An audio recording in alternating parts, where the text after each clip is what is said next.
আপনারা কি জানেন মহাশিবরাত্রির রাতে দলে দলে নাগা সন্ন্যাসী সমবেত হন এই মন্দিরে? গভীর নিশীথে তারা প্রবেশ করেন সেই রহস্যময় কুণ্ডের জলে স্নান করতে। কিন্তু হায় আশ্চর্যের বিষয়, সবাই কিন্তু ফিরে আসে না। লোকমুখে প্রচলিত আছে কিছু নাগা সন্ন্যাসী সেই কুণ্ডের জলের মধ্যেই অলৌকিকভাবে অদৃশ্য হয়ে যান। বিশ্বাস করা হয় মহাভারতের দ্রোণ পুত্র অশ্বত্থামা, যিনি শ্রীকৃষ্ণের অভিশাপে অমর হয়ে তিনি এই মন্দিরে শিবরাত্রির রাতে পুজো করতে আসেন, মহাদেবের পুজো দেন তিনি। রুদ্র বললেই তো আমরা যে ছবি মনের মধ্যে ভেসে ওঠে তা হলো ভয়াল ভয়ঙ্কর মহাদেবের ধ্বংসাত্মক রূপ, যিনি তাণ্ডব নৃত্যে বিশ্ব সংহার করতে উদ্ধত। কিন্তু আজ আমি বলবো আপনাদের এমন এক রুদ্রের কাহিনী, যিনি ধ্বংসের পর আবার সৃষ্টির সূচনা করেন।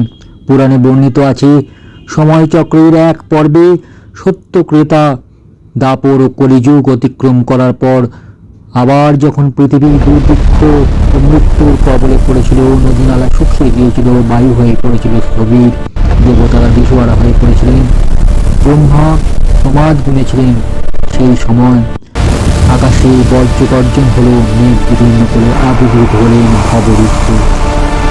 শিব পুরাণে এই রূপের বর্ণনা পাওয়া যায়। ভবরুদ্র মানে যিনি অস্তিত্ব রক্ষায় নিয়োজিত, ভবরুদ্র মানে অস্তিত্ব যিনি সর্বত্র বিরাজমান, রুদ্র মানে দুঃখ হরণকারী। আপনারা বলবেন রুদ্র মানে যদি দুঃখ হরণকারী হয়, মহাদেবের রুদ্র অবতারগুলি কেন এত ভয়াল ভয়ঙ্কর, যা আমাদের ভয় উৎপাদন করে মনে? আসলে মহাদেব যে 11টি রুদ্র রূপে পৃথিবীতে আবির্ভূত হয়েছিলেন তা হলো অসুরদের সংহার করে পৃথিবীটাকে অসুর মুক্ত করে আবার পৃথিবীতে শান্তি বিরাজ করতে।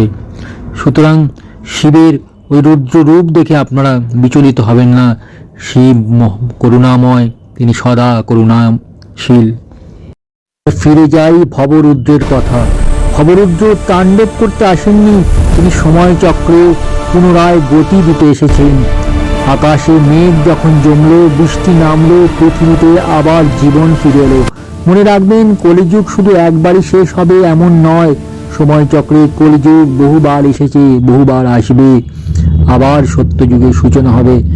মহাশিবরাত্রির রাতে হাজার হাজার নাগা সন্ন্যাসী যখন সেই কুণ্ডের জলে স্নান করতে আসেন, তখন লোকবিশ্বাস বলে সেই রাতেই স্বয়ং ভবরূপে মহাদেব অবতীর্ণ হন। এতক্ষণ যে মন্দিরের কথা আমি বলছি, সেই মন্দিরটি কোথায় আছে জানেন? এইটি হলো গুজরাটের জুনাগড়ে অবস্থিত ভবরুদ্র মন্দির, আর কুণ্ডটি হলো মৃগী কুণ্ড।